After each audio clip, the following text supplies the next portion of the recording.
안녕하세요. 판도라입니다. 오늘은 공동주택 격리실무 중에서 요즘 근간에 핫 이슈가 되고 있는 퇴직금 계산법에 대해서 이야기 나누어 보도록 하겠습니다. 여러분들 요즘 퇴직금에 관련돼서 예전에는 퇴직금은 당연히 평균임금으로 그리고 연차는 통상임금으로 계산하도록 이야기가 나왔었는데요. 근간 여러분들 그런 전화 많이 받으실 거예요. 그죠? 퇴직금 다시 계산해주세요. 이런 전화 많이 받으시죠? 근무하고 있으면 따르릉 전화가 옵니다. 안녕하세요 격리대리님, 예전에 퇴사했던 누구누구입니다. 그런데 제가 알아보니까 퇴직금을 계산을 하는데 만약에 평균임금보다 통상임금이 높으면 통상임금으로 계산을 해야 된다고 하네요. 그래서 제가 계산을 해봤더니 통상임금이 많으니까 다시 계산을 좀 해서 다시 더 주세요 라고 전화 오시는 분들이 많을 거예요. 그럼 우리 너무 당황스럽잖아요. 이상하다. 나는 분명히 평균임금으로 퇴직금을 계산하라고 배웠는데 이게 뭔 소릴까? 저희 아들이 흔히 말하는 뭔 쌉소린가? 이렇게 생각을 하실 겁니다. 아니면 혹시 법이 바뀌었나? 이런 생각을 하실 수도 있어요. 아닙니다. 사실은 이 문장에 대해서는 예전부터 있었는데 어느 날 갑자기 이 문장이 핫 이슈가 되기 시작하셨어요.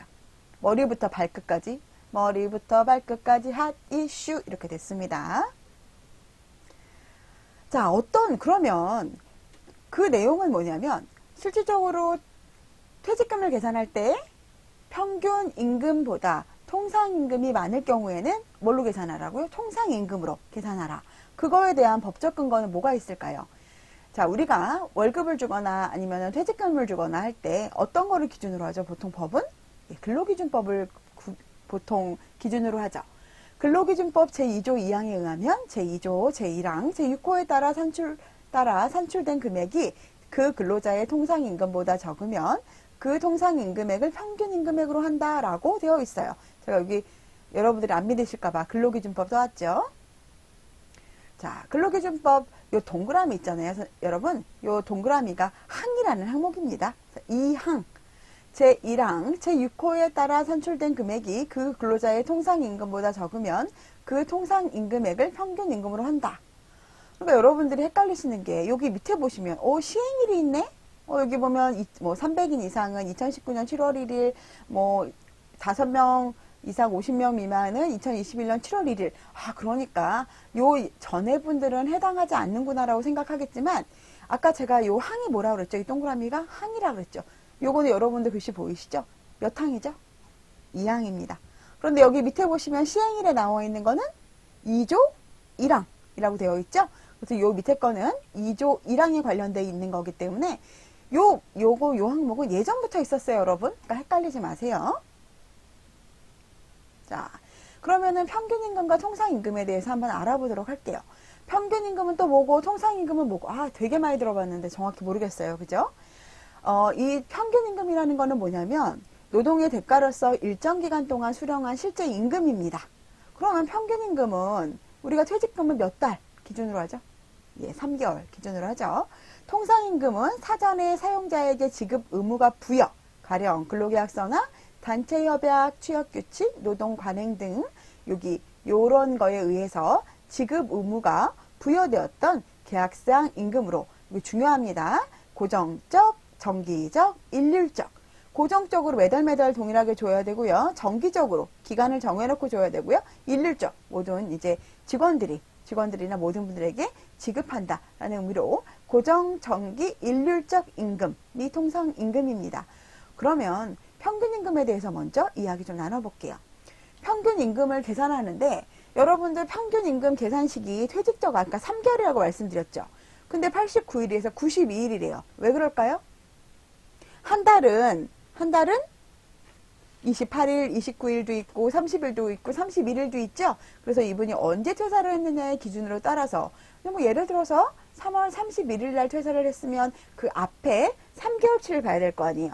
1월, 2월, 3월 이렇게 되어 있죠. 그럼 1월 31일, 2월 28일, 3월 31일 그렇게 더해서 90일이 됐습니다. 그러면 4월 30일에 퇴사를 했을 경우에는 그 앞에 3개월이니까 2월 28일, 3월 31일, 4월 30일 해서 89일이 됩니다. 자, 통상임금은 아까 전에 뭐라고 말씀드렸죠? 네, 뭐 여러 가지 규칙들, 다시 한번 볼게요. 근로계약서라던가 단체협약이라던가 취업규칙, 노동관행 등에 따라서 고정적, 정기적, 일률적으로 지급되는 임금이에요. 그러면 한 달에 평균 일수를 구해야 되는데 한 달에 평균 일수를 구하는 이유는 뭘까요? 예, 아까 말씀드린 대로 한 달은 28일, 29일, 30일, 30일 있기 때문에 한 달에 평균 일수를 구해줘야 되겠죠. 그래서 365일 나누기 12개월 하면 30.4166일이 돼요. 예, 그러면 요 평균 일수로 평균 주수를 구해볼게요. 평균 일수인 30.4166 나누기 7일. 7일이잖아, 일주일은. 7일 하면 4.34523. 약 4.345주. 그러니까 저희가 어느 달은 4주도 있고 5주도 있고 그런데 그거를 평균적으로 하면 4.345주입니다, 여러분. 요거는 외워두세요. 자, 한 달 실제 근무 시간을 그러면 따져볼게요. 4.345주 곱하기 40시간. 40시간 일하시는 분도 있고 44시간 일하시는 분도 있고 더 일하시는 분들도 있겠지만 일반적으로 우리가 40시간을 일하도록 되어 있기 때문에 40시간을 곱해 보겠습니다. 이 40시간은 우리가 8시간씩 하루에 5일 근무한 거예요. 6일이 아닌 실근한 날짜 5일, 우리 5일 곱합니다. 그러면 173.8시간, 약 174시간이 나오게 되는 겁니다. 자, 한 달 주휴 시간은 4.335 곱하기 8, 8시간 하면 34.76, 약 35시간이 되죠. 한 달 근무한 시간은 근무 시간 174시간 플러스 주휴 35시간 더하면 209시간. 여러분들 한 달 우리 주된 근로시간 근무 시간 해서 209시간이라는 이야기는 여러 번 들어보셨을 거예요. 혹은 이렇게 요거는 조금 복잡한 계산식입니다. 밑에 주 48시간 40시간 근무 시간에다가 주휴 8시간을 더한 다음에 그거를 월평균 아까 냈던 4.345주를 곱해주면은요 28.56 그래서 약 209시간. 그래서 한 달 근무한 시간은 약 209시간입니다. 퇴직금 통상임금으로 계산하는 방법을 보면 통상임금 아까 전에 취업규칙이라던가 근로계약이라던가 여러 가지에 정해진 대로 그 통상임금을 보고 통상임금 나누기 209시간 곱하기 8시간 하루 근로는 1급이 나옵니다. 그러면 1일 통상임금이 나오고요. 1급 1일 통상임금 곱하기 30일 한 달 곱하기 근무 일수 나누기 365일로 하시면 된다고 합니다. 이거는 제가 노동부에 확인한 방법이고요. 즉 1일 통상임금 곱하기 30일 곱하기 근무일수 나누기 365일. 네, 요거 이렇게 1급을 이렇게 계산을 하시면 됩니다. 자, 그러면 여러분, 이상하다. 왜 통상임금이 평균임금보다 많을까? 이게 되게 궁금하실 거예요. 왜냐하면 평균임금은 통상임금이 아니라 평균임금이 많다고 생각을 하는 게 평균임금은 3개월간 받은 모든 금액을 넣는데 어떻게 통상임금이 평균임금보다 많을까? 이게 궁금해 하시는 분들이 있을 겁니다. 요거 이유는요. 평균임금을 계산할 때는 모급 휴무일, 토요일이나 일요일을 포함해서 분모로 나눕니다. 요 7일을 나누기 7일로 분모를 나누고요. 통상임금을 계산할 때는 모급 휴일, 토요일이나 일요일 있잖아요. 요거를 미포함해서 6일. 6자가 어디 갔죠? 자, 6일. 이쪽으로 해야 하네요. 6일로 분모를 나누게 됩니다. 평균임금은 7일로, 그리고 통상임금은 6일로 분모가 작으면 어떻게 되죠? 당연히 금액이 커질 수밖에 없죠. 그래서 나누어야 하는 분모가 적기 때문에 통상임금이 평균임금보다 많습니다. 자, 평균임금 한번 계산해 볼까요? 그러면 급여가 기본급 플러스 기타 수당을 합해서 200만 원이었어요. 200만 원. 그리고 하루 일당을 계산해 보면 3개월 합산해서 600만 원 나누기 92일. 만약에 이제 3월 30일 날 퇴사했을 경우라던가 이렇게 했을 때 92일입니다. 그러면 65,217원이에요. 그런데 통상임금으로 계산을 해보면 통상임금이 만약 200만 원이다. 이럴 경우에는 200만 원 나누기 209를 하면은 아까 요 계산식이라고 말씀드렸죠? 9,569원이 시급이 나오고요. 이 시급을 8시간 하루 근무 시간으로 나누면 76,552원으로 실질적으로 아까 금액은 65,217원이었는데 통상임금으로 계산했을 때는 76,552원이 나왔죠. 네. 그러니까 금액 차이가 뭐 거의 10,000원 가까이, 11,000원 가까이 나온 것 같습니다. 그러다 보니까 이거를 그 퇴직금 일자로 다 곱해보면 굉장히 금액이 크겠죠, 여러분. 대신에 통상임금에는 연차가 포함이 됩니다. 평균임금에는 연차가 포함이 되지만 통상임금은 연차가 포함되지 않습니다, 여러분. 자, 제가 여기다 말씀드린 것처럼 200만 원 전체가 통상임금이어야 한다는 거고요.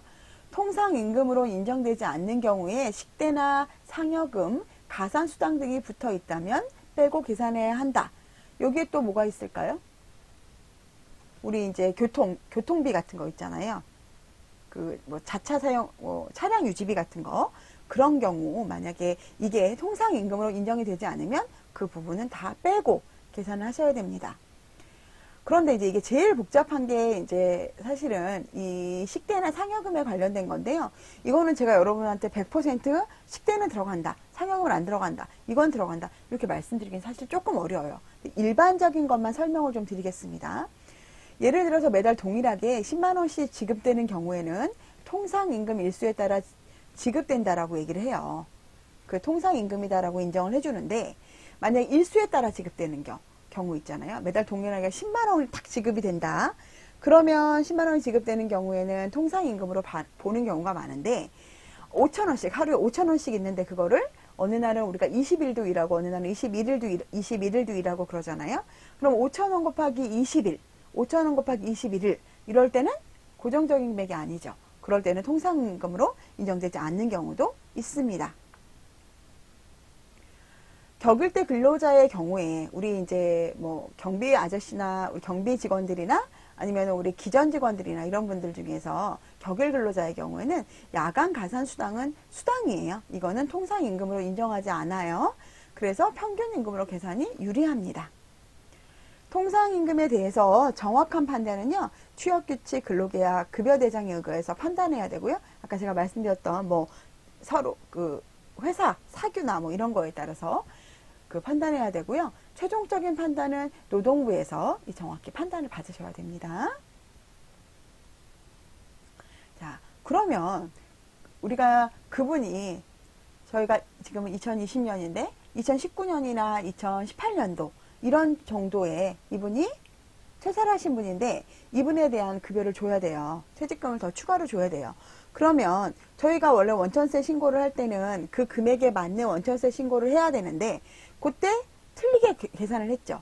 그럼 원천세 신고가 누락이 됐습니다. 그래서 예전에 신고했던 퇴직금 기속연월 그 원천세 신고를 수정신고를 해야 되는데요. 그 예전에 신고했던 퇴직금 기속연월로 하고 귀속연월은 퇴직금은 귀속연월로 하고 신고일자는 당해연도 당월로 해도 된다고 하십니다. 불성실 가산세는 가산세 칸에 기재해서 신고하도록 하시기 바랍니다. 자, 소득세 문제에 대해서는 제가 세무서에 직접 문의를 좀 해봤는데요. 그거를 원천세, 불성실, 가산세 말 그대로 원천세를 다 성실하게 납부하지 않았기 때문에 납부해야 되는 가산세라고 합니다. 그래서 과소, 적게 낸 납부세액 곱하기 납부기한의 다음 날로부터 신고일까지의 일수를 하고요. 곱하기 이자율 0.25 플러스 과소 납부세액 곱하기 3%를 납부해야 한다고 합니다. 그런데 단 한도는 과소 납부세액의 10%까지만 납부하면 됩니다. 이 수정 가능 기간은 3년이에요. 근데 걱정하죠. 그러면은 내가 이 수정 가능 기간이 5년이 지났는데 어떻게 하죠? 그럴 일은 없죠. 왜냐하면 이 세금을 더 줄 수 있는 기간은 3년. 보통 3년이기 때문에 3년이 지나고 나서 수정 신고할 일은 거의 없으실 겁니다. 그런 위에 이 퇴직금 재정산 해당 그 퇴직제도, 여러분들 퇴직제도에 대해서 알고 계실 거예요. 퇴직제도는 뭐 일반 퇴직금 제도, 우리가 회사에서 그냥 주는 뭐 평균 3개월이거나 아니면 아까 말씀드린 통상임금으로 계산해서 주는 그런 일반 퇴직금 제도와 확정급여형, DB형, 확정기여형, DC형이라고 되어 있지요. 그 확정 DB형과 일반 퇴직금 제도에만 이 퇴직금 재정상 이게 해당이 됩니다. 확정기여형 DC는 해당이 되지 않는데 왜 해당이 되지 않을까요? 이거는 일단 이미 그 개인 계좌로 개인 퇴직금 계좌로 이미 넘어갔고 이 금액에 대해서 책임을 일반 직원들이 이미 법인들이 받은 겁니다. 그렇기 때문에 평균 임금보다 통상임금이 높은 경우에 통상임금으로 퇴직금을 지급할 수 있는 건 DB형과 일반 퇴직금 지급만 가능하고요. DC형은 근로자 퇴직급여 보장법에 따라서 연간 임금 총액의 12분의 1로 지급하므로 위의 내용이 해당되지 않습니다. 이거는 근로자 퇴직급여 보장법에 따른다라고 되어 있으세요. 결론을 좀 이야기하도록 해보겠습니다. 취업규칙의 평균 임금으로 되어 있다 하더라도 취업규칙의 상위법인 근로기준법에 위반되는 사항이기 때문에 만약에 근로자가 요청하면 추가 지급을 해줘야 돼요. 퇴직금의 첫걸 소멸 시효는 3년이고요. 3년 이내에 요청해야 되는데요.